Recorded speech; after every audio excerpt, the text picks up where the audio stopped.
Well, hello, Spider Wayne here, and it is Tuesday, June 3rd.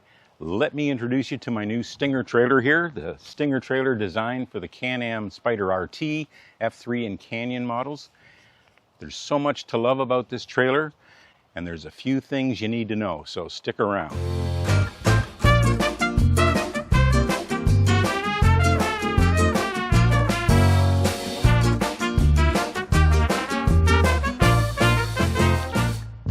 Okay, first let me start by giving a shout out to John and Miriam's travel vlog channel. John, thank you so much for all your information.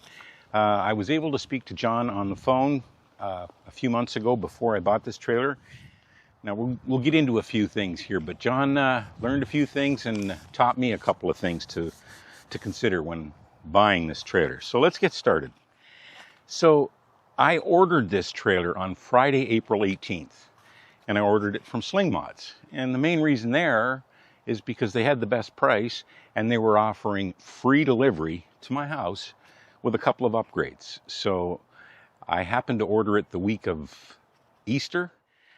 Okay, so when did I receive it? I received it just this past Friday, May 30th. So it took 6 weeks to the day from the date of order to the date of delivery. The trailer was delivered by ABF Freight. And they were great. They called me 2 days before delivery date to ask if I'd be here. Yes, I'll be here. They showed up on a tractor trailer. Driver was great. He unloaded it and wheeled it up and put it in my garage. And I asked him, I said, do you have any documentation? And he didn't have it. He goes, it's packed in the trailer somewhere. And it was. There's a box in there that had a couple of things in it, but it had an envelope. So in that envelope was the certificate of origin, which you need to have that to go and register this. It also had a declaration of importation of motor vehicles. I was a little surprised that there's no owner's manual, there's no uncrating instructions, there's no setup instructions, and there's no folding and unfolding instructions. Fortunately, YouTube, there are videos on this. And I bought this from Slingmods, and their video is great. So their video shows how to uncrate, and it shows how to fold up. Very good video. So one thing that Slingmods is excellent at is they make all their videos look easy. And for the most part, much of the setup on here was fairly easy. They did recommend in a couple of spots that you have 2 people. Recommend? I kind of already knew, learning from John, that you need 2 people. Unless you're a linebacker for an NFL football team, yes, it's possible to do everything with 1 person, but this thing is heavy. Okay, this is the part I'm a little worried about, that they recommend 2 people. This needs to tilt, come down, and get pulled off this skid.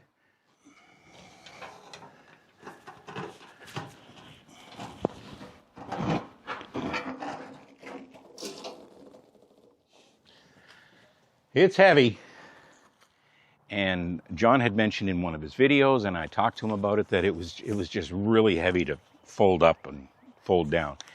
And Slingmods recommends you have help. I'm going to say right now, make sure you have help when you're uncrating. Not so much uncrating. Well, yes, uncrating. Just to get it off the skid takes 2 people.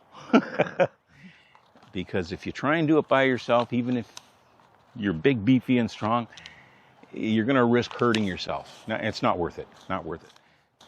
If you watch the Slingmods video on uncrating and folding up, they do make everything look easy.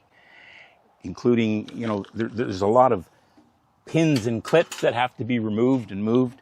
The first thing that I had a little trouble with was wherever a pin just goes through one hole on one side and one on the other, no problem. But wherever there's joints, so when this thing folds up, you have a front section, you have a mid section, you have a rear section, and you have a tailgate section. So there's pivot points there, there's pivot points here, pivot points here. It's got to go through 4 holes. Wherever there's a pivot point, there's a hole on this section, a hole on this section, and this section. For the most part, they lined up. The pin could go through all 4 holes. on a couple of them, they weren't perfectly lined up. So all you need is Mr. Mallet. Have a big rubber mallet handy, because that helps tap in the very tight pins. The next thing, and I learned this from John. Again, thank you, John, for pointing it out. The fenders. Because of the upgraded 13-inch tires, the tires were way too close to the fender supports right here. In fact, there was less than 1/8 of an inch space from the sidewall of the tire to the fender support. I mean, it was tiny. So what he recommended, what John recommended, and I've done it, and let's see if I can show them here. So down here at the bottom, so I had to remove both tires, or one at a time, and then I had to loosen off these top fender support bolts and then take out the two on the bottom, here and here. There's a rubber bushing in all four of the bolts. I added 2 metal washers. I don't know if you can see them on either side of the bushing. Those 2 washers helped enough that the space that's now in beside the tire is about 3/8 of an inch. It's less than 1/2 an inch, but that should be plenty of space. This fender support is so sturdy. It doesn't wobble. So that tire should stay away from those fender supports. So again, thank you to John for pointing that out and pointing out the solution. Another thing I want to thank John for was he added some reflective tape to the back of his. I did something similar. So I've chosen the red, white, put them along the top, along the bottom. Yeah, it is a fine looking trailer. Haven't towed the Spyder on it yet. That's still to come, but so far I'll give it a thumbs up.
Like I said, you need help to fold and unfold, and you need help to uncrate. And if you stuck around till now, thank you so much. And until next time, take care.